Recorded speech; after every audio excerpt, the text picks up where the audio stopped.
Jessica Smetana. Welcome to another edition of Golic and Smetty. I'm Mike Golic Sr. She is Jess Smetana. And Jess, we made it. We're back in the States again after both of our trips to Ireland to watch our Fighting Irish really destroy Navy. But what a trip that was. I know you had a great time. I mean, I'm not the social media person that posts stuff everywhere. You are. And man, looks like you and your boyfriend Lee just had an absolute ball there. I feel like I'm riding such a high right now coming off of this trip, Mike. It was great.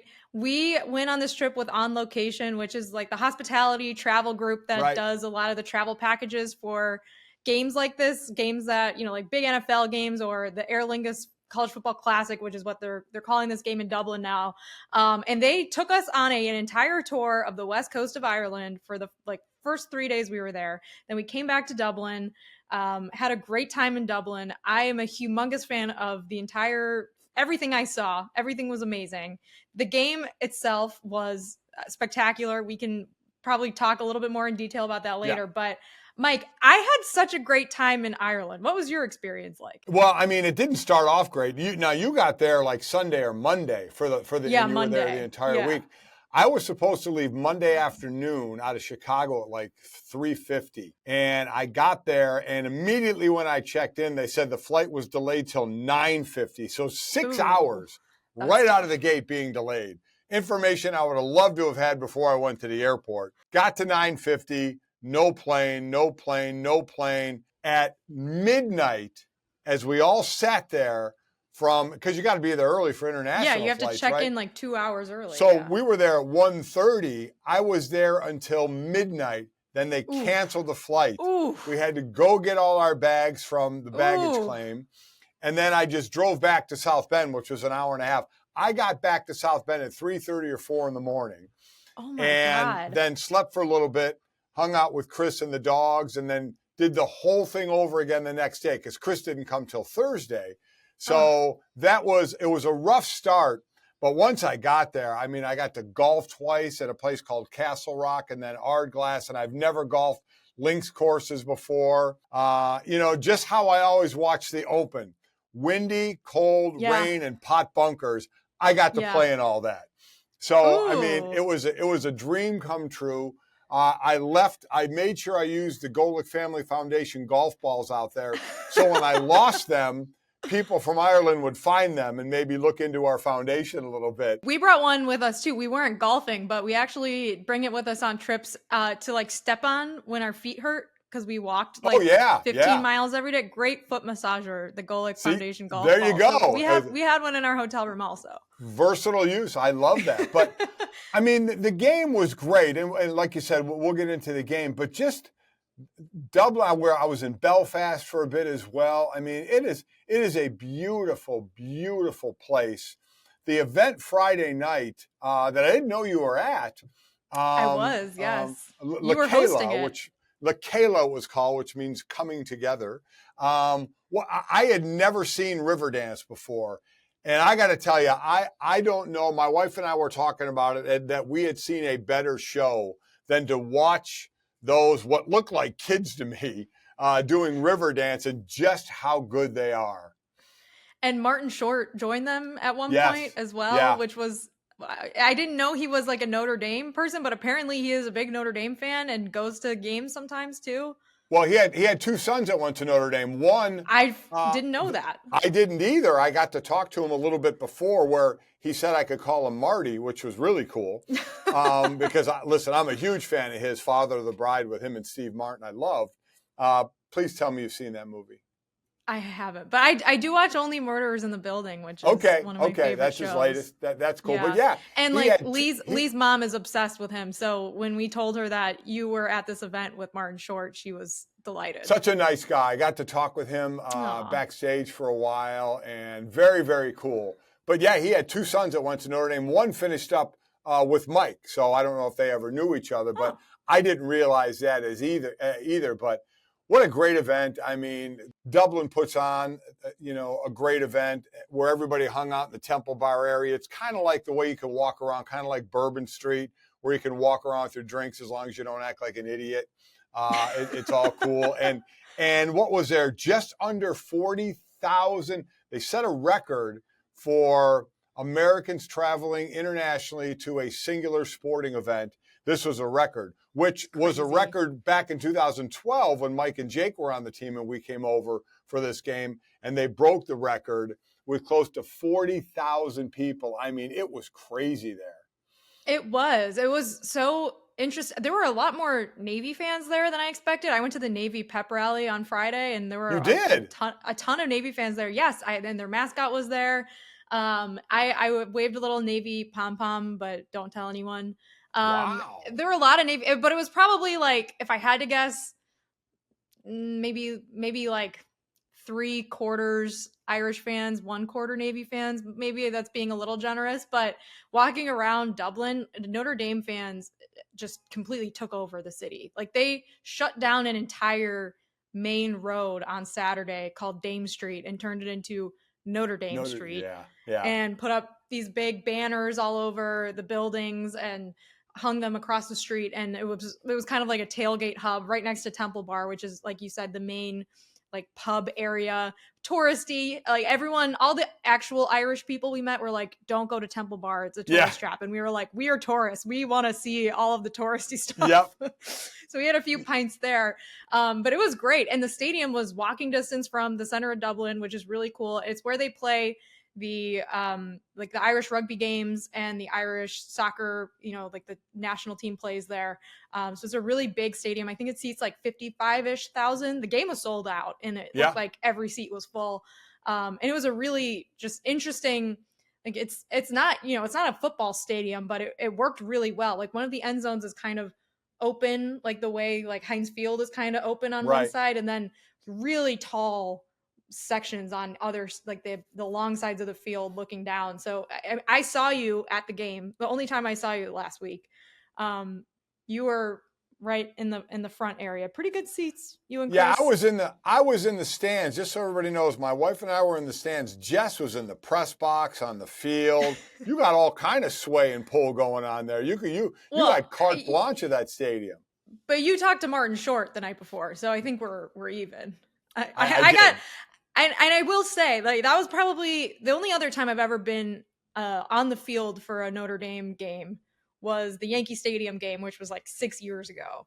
And my interpretation then is the same as now. It's very cool to be on the same level as the players. You get a really good sense of how much bigger everyone actually is, but it's really hard to follow the game. It's almost impossible. Yep. You're absolutely right. So I had to watch the extended highlights yesterday.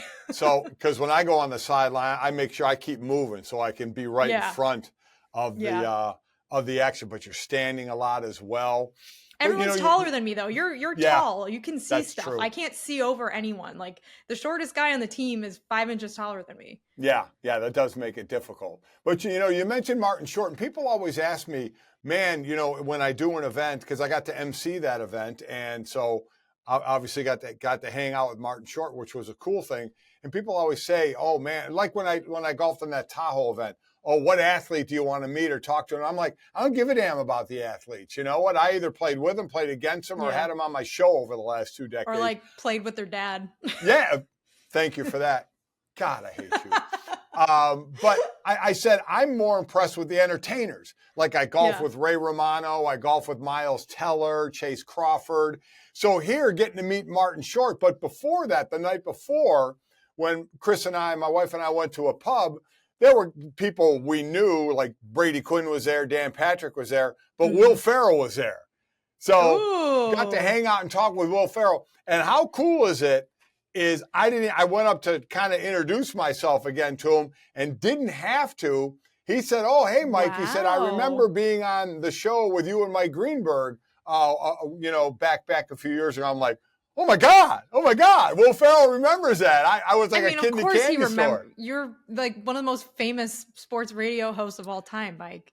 Yeah, but I mean, he's in another world as far as popularity and an actor. Come on. There's no way you were actually surprised by that. Oh, I was stunned. Jess, I was stunned. Because, I just don't think of myself that way. And you certainly don't let me think of myself that way. That's how I think of you.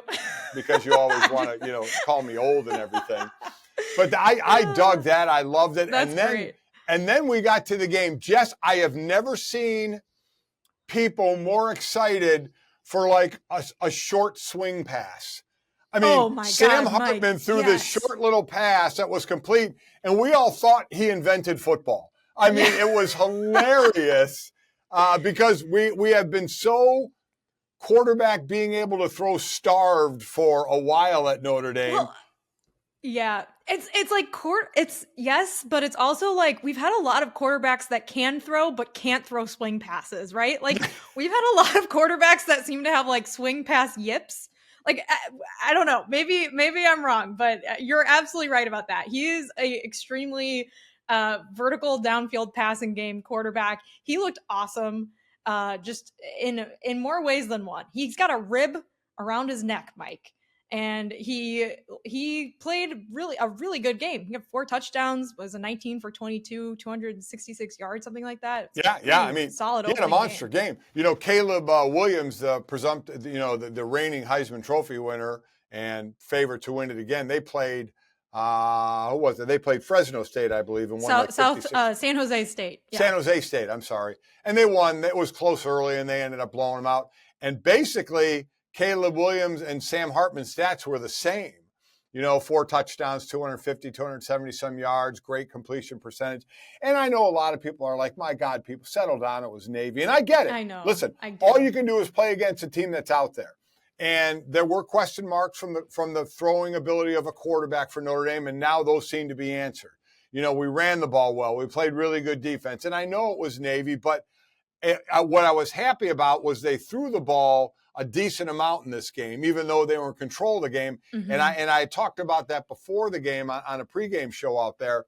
And I think that was smart because you can do all you want in practice and preseason practices, but you can't simulate the game speed all the time. Mm-hmm. So I'm glad he threw the ball a decent amount in this game just to start to get a good relationship. I think he hit 8 different receivers and or running backs. So to kind of get that relationship going and that feel going of quarterback receiver relationship as the games obviously are going to start to get a little tougher. Yeah, but I think, for people that are saying it's only Navy, this is how Notre Dame should play against Navy. Yes. This is what the final score should always be against Navy, and it's often not. So I do think that, it's Navy, but they did exactly what they were supposed to do, and that's a good thing. And I think it's important to get excited about when the team does what they're supposed to do. Because why else would we? I've seen a lot of fans like, well, it was Navy. And it's like, yeah, but we watch college football because we want our team to win, right? So enjoy the win. The next game is on Saturday, and then we can talk about that one when it's over. Yep. But everyone enjoy the vibes are as good as they've ever been right now for Notre Dame and for their quarterback. Let's enjoy them while we can. The other thing, Mike, is the first game of the season. It's in Ireland. There's a time zone difference. There's a long flight for these guys. They were ready to play. There have been countless times in my lifetime that Notre Dame has come out in the first game of the season and not looked ready to play and just been completely flat. And we don't need to rehash all of those, but this was not one of those. So that is another win in my book. The team was ready to play. They played like they were supposed to play. I think they should enjoy the win. And it was a fun experience for all the fans who were able to go. I completely agree. Again, you can only play who's out there, and they did what they were supposed to because that's one of the next steps for Marcus Freeman is because last year you lose to Marshall and you lose to Stanford. 2 teams you should have beaten. So the next step is beat the teams you're supposed to and beat them comfortably. And that's what Notre Dame did. So that's all you can really ask in that situation. So they took care of business. I want to ask you we're going to stay on college football here, ask you a question as we may have more expansion, the ACC talking about Cal, SMU, and Stanford. There may be a vote at some point at the taping of this. There hasn't been a call yet about that with the schools and the ACC, but that's supposed to happen fairly soon. So we may get some teams added there. But I wonder your thought on what Jim Harbaugh and said, and then Nick Saban had kind of said and echoed as well, is they are in really what's changing around college football. Both those guys brought up revenue sharing, where, hey, the money we're making, let's share it with the players. Nick Saban even used the word unionize for players. So what do you think? Because that is going to change the game. Now you're talking about union. Now you're talking about a CBA with players and the schools and or the NCAA. Do you think that is something that could possibly happen? I don't know. It feels inevitable that something will change, and the Jim Harbaugh thing is a total example of like the worst guy just made a good point in my opinion. Yeah. He's also he's kind of at war with the NCAA right now over this 3-game suspension because he bought some recruit a hamburger or whatever. Yeah. So like I know there's probably a little bit of that to it, but I think what they're saying is ultimately right, which is that the players should be getting a bigger slice of the pie because they like the reason we went to Ireland was to watch the players play in the game, and for them to not be making a meaningful amount from their participation in the sport is kind of insane to me. And it's also like if you talk to anyone who wasn't an American college football fan in Ireland, it was insane to them too. It is a business model that makes very little sense to anyone. But I don't exactly know how it happens. And I think that is like the biggest challenge. But we've heard people like Jack Swarbrick talk about potentially like the D1 programs becoming licensed teams that are affiliated with the university versus the way that they are, quote unquote, student athletes now. So that remains to be seen. But I think at least the big names in the sport seem to be saying the right things at times. And hopefully they mean it and can actually impact the way that the sport is run in the future. But yeah, it was interesting when I agreed with something Jim Harbaugh said. I know. And I think it's something that if it does happen is only going to happen if football separates from the rest of the sports, right? And I wish that would have already happened. You saved the Pac-12 from going to the Big Ten and all that travel, and maybe now some from the Pac-12 going to the ACC as well. But the biggest hurdle to me, Jeff, we know this is always about money, right? So NFL owners have been used to revenue sharing with players and and it's always been about what's the percentage, 50%, 48%, whatever. Right.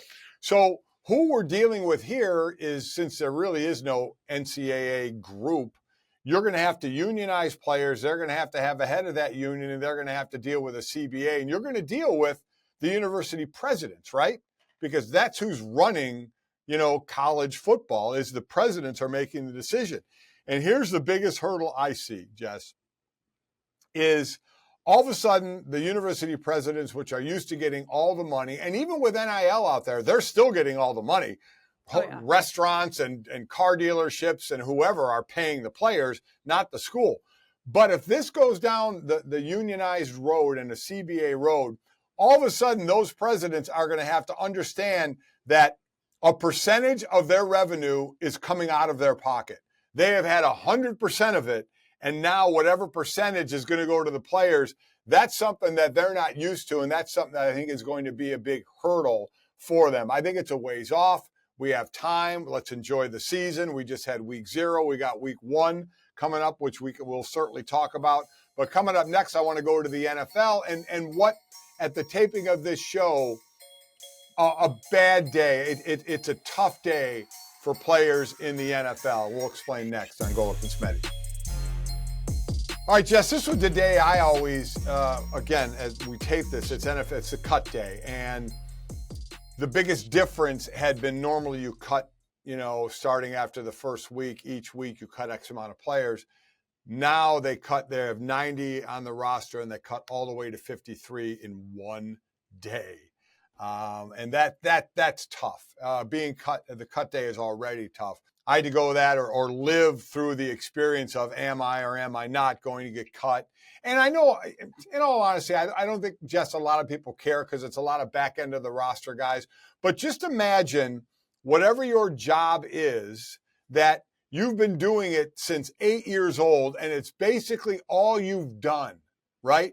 And now you're looking to make it to the highest level of whatever your job is, and you're now told you weren't good enough, right, to make it into whatever you have been doing your entire life. I mean, just because that's the only way I can try and help people understand it a little bit, because they don't care about player 45 through 53. They really don't. But if you put it in the context of put yourself in those shoes of something you love, and then you not being told you're not good enough to play in this league right now is very, very difficult. I've always wondered, like, logistically, how does that even work, right? It's like you said, it's so many guys at once.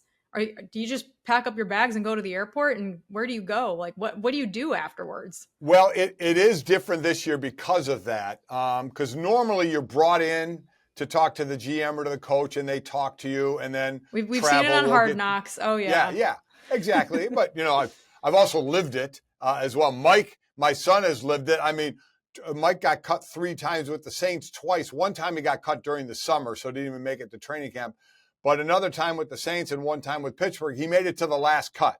The final few guys that are going to get cut, he made it to there. And, it's nerve-wracking. And unfortunately, he got the call to go see the coach and bring your playbook, and when you know what's going on. And it's just so depressing. My rookie year in Houston, I was a 10th round draft pick in 1985 by Houston. I broke my ankle my first year, so I was on IR. So it was the next year when we're getting toward the end of camp and to the last cuts. I thought I had played well enough to be on the team, but you never know, right? You just never know. My late father-in-law, Ken Hansen, God rest his soul, he, Jess, called the Houston Oilers office, and I don't know who he talked to there, a secretary or a receptionist, something, and acted like this was the day before the cuts, acted like he was a reporter, and because of deadlines or whatever, he gave some story that if he could just get the names now, he wouldn't print them until the cuts were made, but he told this whole story to where this person gave him the cuts. What?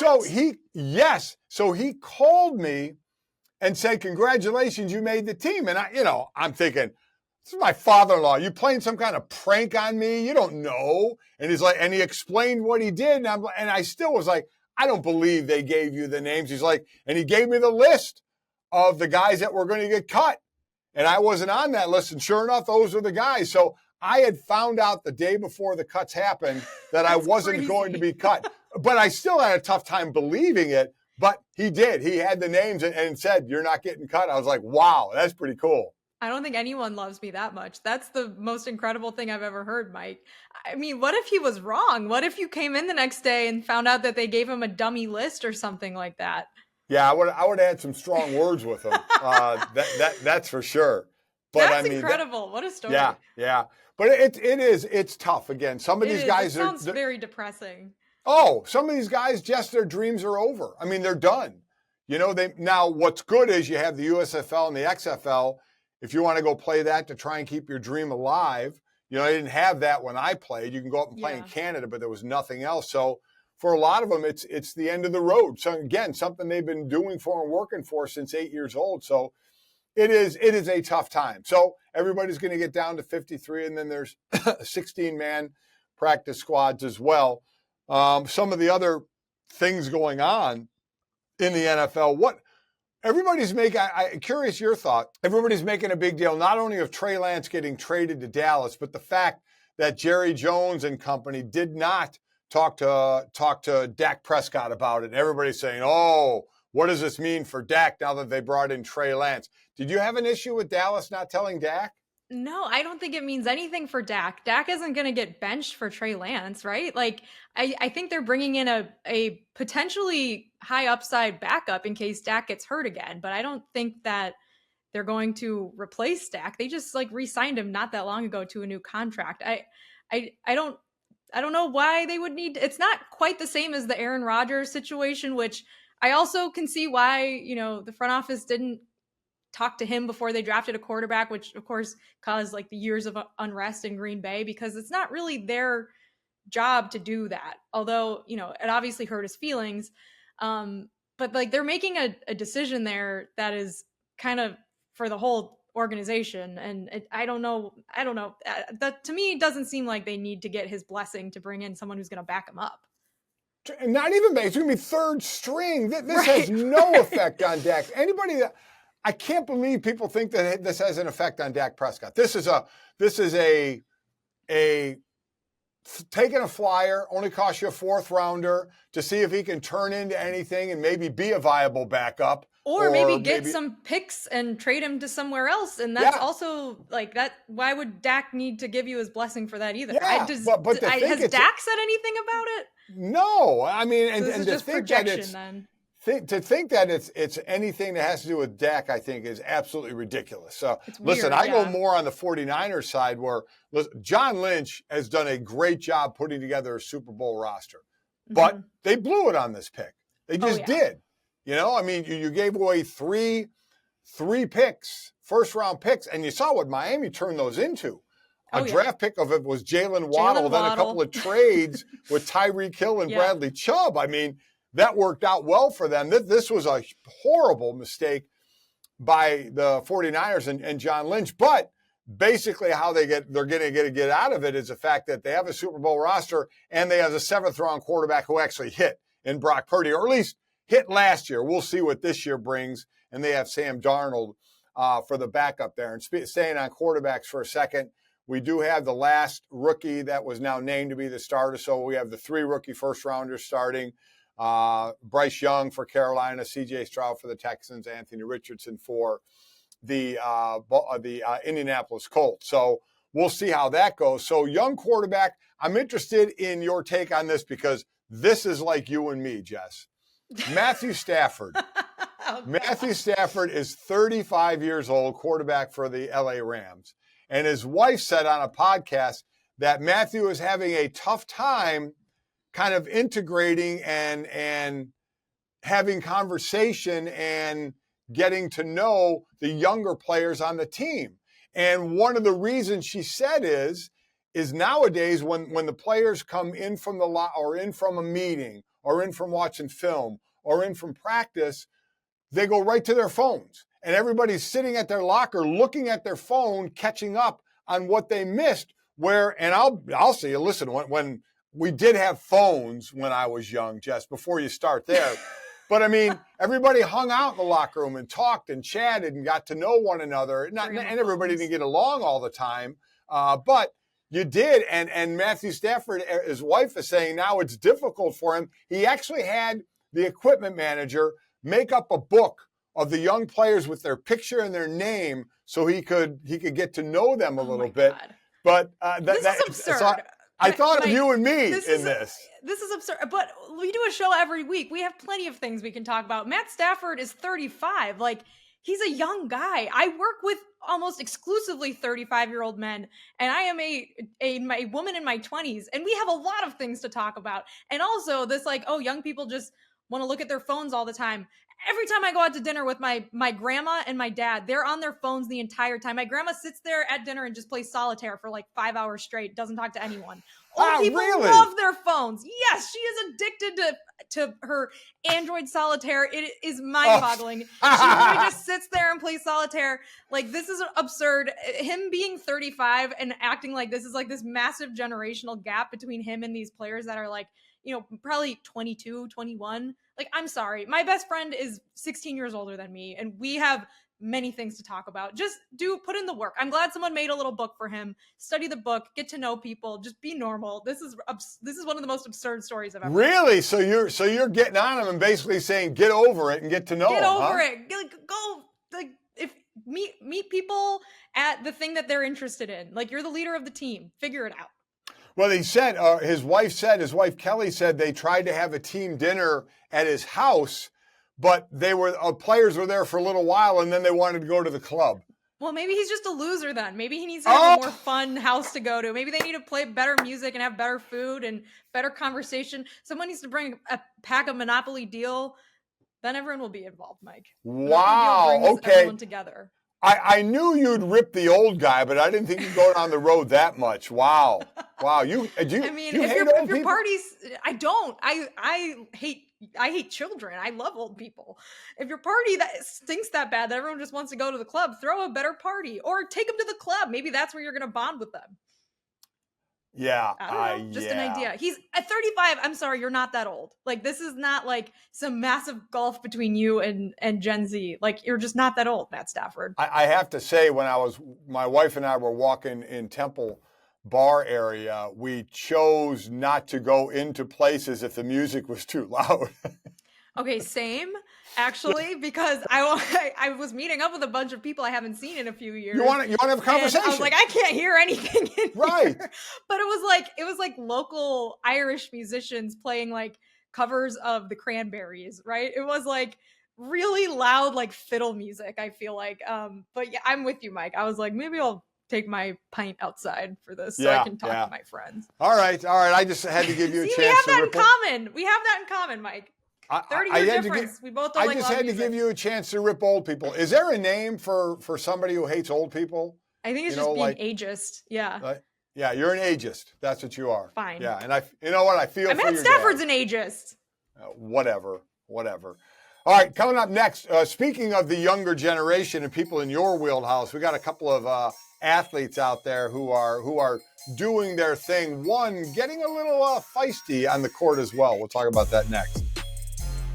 All right, Jess, a couple of our younger great athletes out there have done some things I wouldn't mind chatting about. One in the U.S. Open, which is just starting. We're just getting going in the tennis in the U.S. Open, and in gymnastics with Simone Biles and what she's doing. Let's start with tennis. Coco Gauff had her first match on Monday night, I believe it was. And I'm not going to lie. I'm not going to lie, Jess. I was still feeling the effects of travel. I saw her losing early in this, didn't get to see the whole thing, but she got a little feisty, didn't she? It was really interesting. So I watched this entire match on my flight, which was delayed, and I was like in twilight the entire time, like half asleep, half awake. It felt like a fever dream. But Coco Gauff, who's a really high seed in the tournament, was playing against a German player, Laura Siegmund, who was playing really, really well. Yeah. And Coco Gauff is 19 years old. She's like a child prodigy tennis player. And it was a really, really long match. And at one point, Coco Gauff was upset because Siegmund was taking too long of a break in between her serves. And there were a couple times where she was like ready to serve. She's got a great serve, and the player was just not ready to go, her opponent. So she went up to the umpire and said, like, you need to pay attention to this. I didn't say anything the first two games, and now like I'm fed up. Like, pay attention. She's not ready. I play at a medium pace, and when it's her serve, she can do whatever she wants, and when it's my serve, she needs to be ready. And then afterwards, the umpire finally said something, and the entire crowd stood up and applauded Coco Gauff. They were all on her side, all rooting for her, and all, I think, probably agreeing like, this is taking a really long time. What is going on here? This should not be this long of a match. So Coco Gauff ended up winning the second set, and then winning the third set. And it was in very exciting fashion. But then her opponent, Siegmund, got really mad and went up to the ref and was like, oh, so I'm not allowed to go to my towel anymore? I can't even, like, I've been ready the whole time. And the umpire was like, no. So it was very dramatic. And then at the end, apparently Siegmund didn't shake the umpire's hand before she went off the court, according to the New York Post. So it was very exciting. And then finally, the on the court interview afterwards, the interviewer asked Coco Gauff, like, what was it like playing in this match? This was like such an intense match. What was it like? And she was like, slow. And the entire audience stood up and cheered. It was really, really great. So a very exciting start to the US Open. Yeah, she ended up winning it 3-6, 6-2, 6-4. And I agree with her. If it's your serve, you get to kind of dictate the pace. And I know if you're the opponent, sometimes you want to play that game trying to slow it down. But at some point, I agree. The official has to step in and say, listen, it's her serve.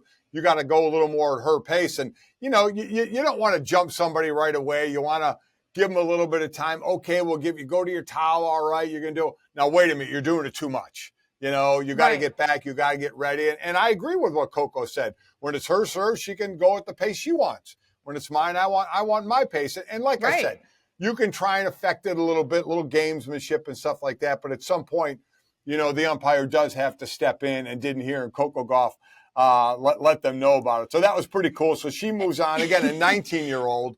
And now she's awesome. Yeah.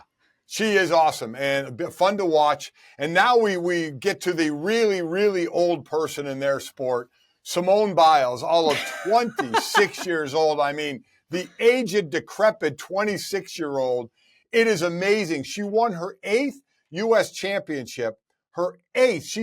She's the oldest to do it since this organization started back in 1936. The oldest to do it at 26 years old. She won her first one a decade ago when she was 16. But her winning didn't surprise me, Jess. But now I know the gymnast started at a very, very young age. But man, I didn't realize 26 was as old as it was in this sport.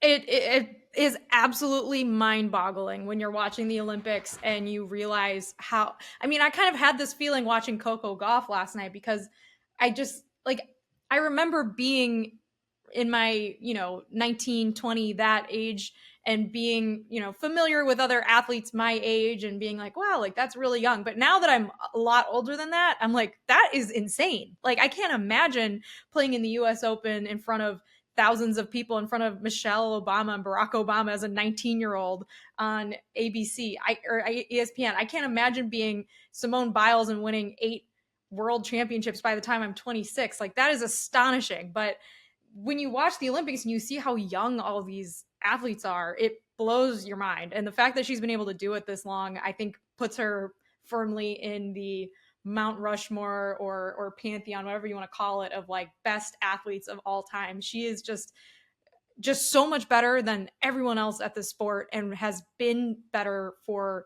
such a long time. It is just crazy. I mean, you look at from the hardware standpoint, we always talk about like what Michael Phelps did in the Olympics and now, or the World Championships are combined. Katie Ledecky in swimming kind of doing the same thing.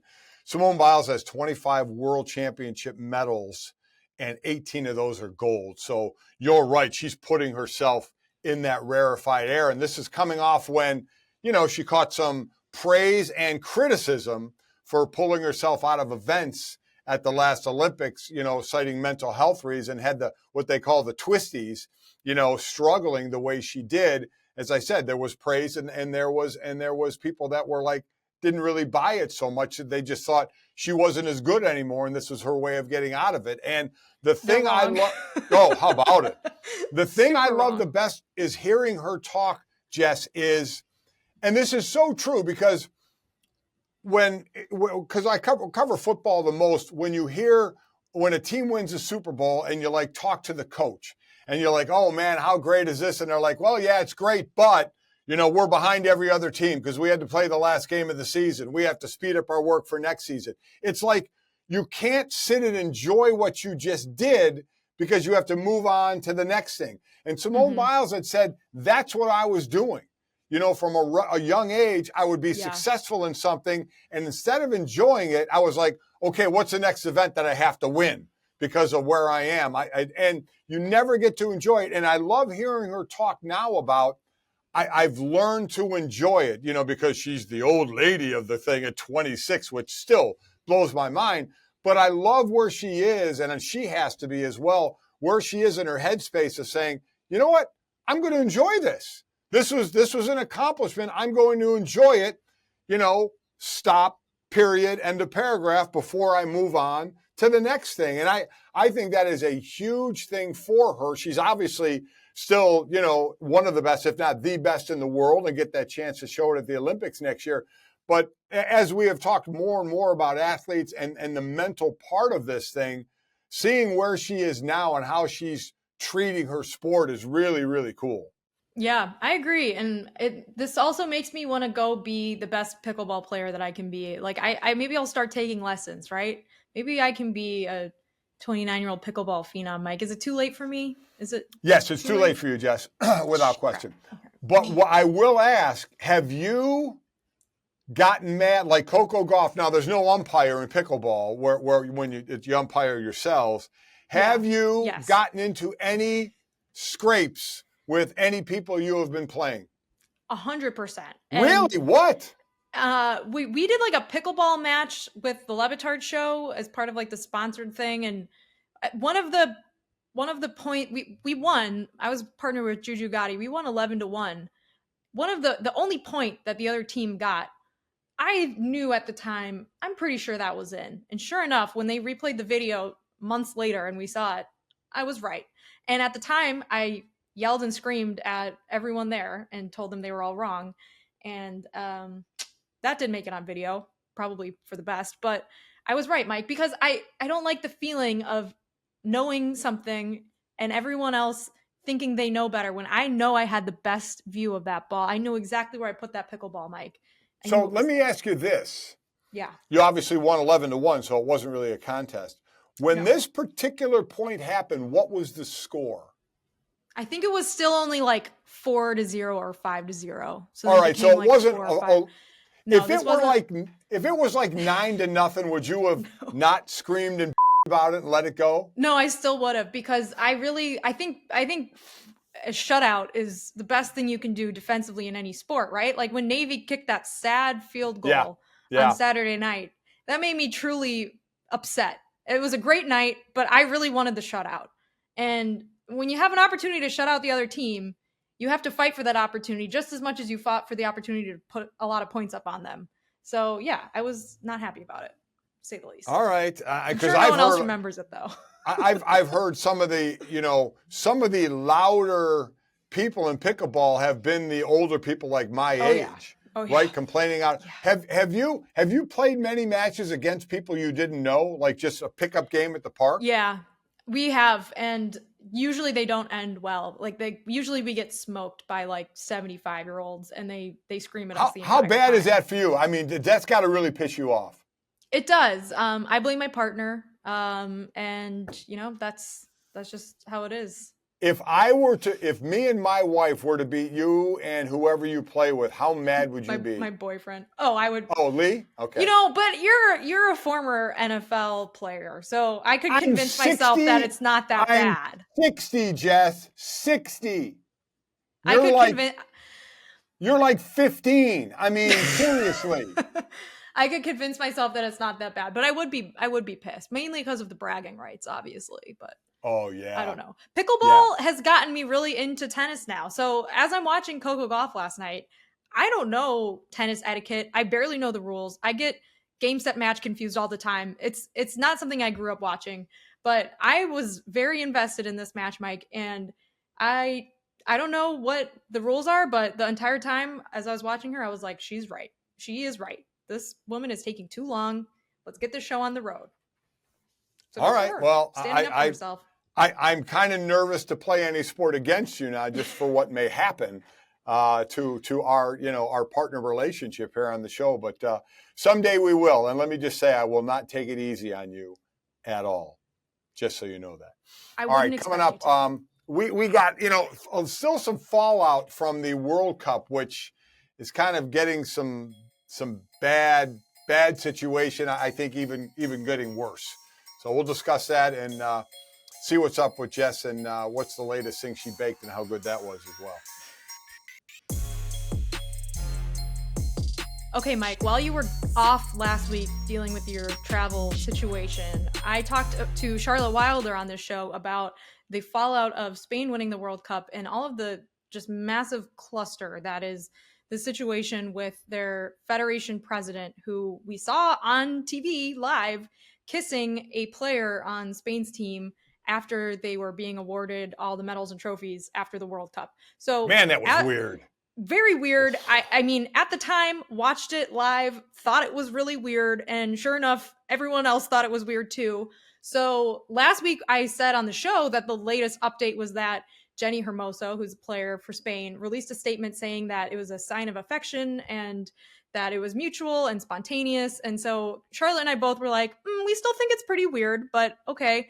And sure enough, Mike, update, she did not put out any such statement. It came out after we recorded that the Spanish Federation actually fabricated this statement according to sources, and that was not her interpretation. She was not happy about it. So since that happened, there has been massive fallout from the story. Currently, Rubiales, the president, has been suspended by FIFA for 90 days, but the rest of the Spanish Federation does not want to let him go. And there is now, he had a press conference where he said he's never going to resign. And the very latest is that now his mom is saying she's going to go on hunger strike until the witch hunt over her son's action ends. And in the meantime, all of the Spanish players, 80 Spanish players, have said they will not play for the Spanish team while he is still in charge. And players all over the world are wearing armbands at soccer games supporting Jenny Hermoso. They say Contigo Jenny, which means like we're with you, Jenny. So this is an absolute like insane story. And I don't know where it goes from here, because it sounds like it's not just this one guy, right? It's all the people backing him up, including his mom, who are supporting him and saying that this is absurd and blah, blah, blah. Meanwhile, every player on the team has said, no, this needs to change. I don't know what you have to burn the whole thing down, I suppose. I don't know what you can even do at this point to make the sides meet. That's not going to happen. So it is absolutely crazy. And the craziest thing is that this team won the World Cup, the biggest award in sports, less than 2 weeks ago. And this is what we're all talking about now, because this guy could not just behave appropriately and had to go and do all of this and then double and triple and quadruple down on it. So I feel terrible for all the players. I feel terrible for just all the fans. I mean, this should be like the happiest month of their lives. Like, they should be celebrating. They should get all of the credit and the accolades. And instead, they're in the middle of a war now with their federation. So first thing I would say is I can't think of anything where if I wanted to fight something for one of my kids or my wife, I mean, listen, I would back him 100% like his mom is doing. I get that. Your mom, and me being the dad or the husband to back my kid. I would never choose a hunger strike. I like food too much. I mean, I couldn't go down that road. They say, well, how are you going to show your backing for your kids or for your wife? And I said, not by a hunger strike. I'll pick something else. I'll do something else. I ain't not eating. That's for sure. Not happening. I agree. I mean, it's very bizarre. It seems a bit dramatic and a bit like you're, what are you really standing for in this situation? Like you said, I understand like you're supporting your kid, but your kid obviously did something wrong, whether by your standards, maybe not, but by everyone else's standards on this team. Yes. So like, it's a little bizarre, and it is a very weird twist in all of this. But I truly don't know where we go from here. Like, aside from the leaders in the sport being like, you're done, leave, I don't know how they can repair the situation. And he has to go. They haven't done that. Yeah. He has to go. And the longer that takes, the worse they all look. I mean, trying to couch it any other way of, well, we're going to educate people about this and we're going to blah, blah, blah. He has to go. I mean, what did they say? His refusal to quit led 11 members of the Spain's women's team staff to resign. I mean, and as you just mentioned, the backing of other women on the other teams. This is about as big a no-brainer as there is of the effect this has had on people, and the people running this, overseeing it, look more foolish every day that they don't force the resignation or fire or whatever they have to do to get rid of this guy. I mean, I'm stunned it's even this much of an issue, and that hasn't been resolved already with kind of where it's gone with the other women. I agree. It is totally bizarre and backwards, and I guess that's where we are. So I wanted to provide an update on that. As far as updates on baking, I have not baked anything lately as we've been in Ireland, but guess what? It's Labor Day weekend, Mike. I'm about to make some sort of pie, maybe a pie bar. I know you don't like warm fruit, but that's what I'm thinking. No. I'll send you a picture If you were to make something from Ireland, where you were, if you had any of the sweets there, is there something that stood out to you that you would have liked to have tried? I had the best poppy seed, passion fruit, iced little muffin cake I've ever had in my life at a place in Dublin called Brew Lab. Mike, if you ever go back, go try this little muffin. I'm going to attempt to make it at some point. I discovered this week, A, I love Ireland. B, I love poppy seeds. So, but it's got fruit in it. I'm going to give it a shot if you make it, Jess. You would like it, trust me. It's just so much sugar. It's just so much sugar. You would love it. Me and sugar are big fans from one another, so wonderful. Exactly. All right, Jess, I wait with bated breath and hungry stomach.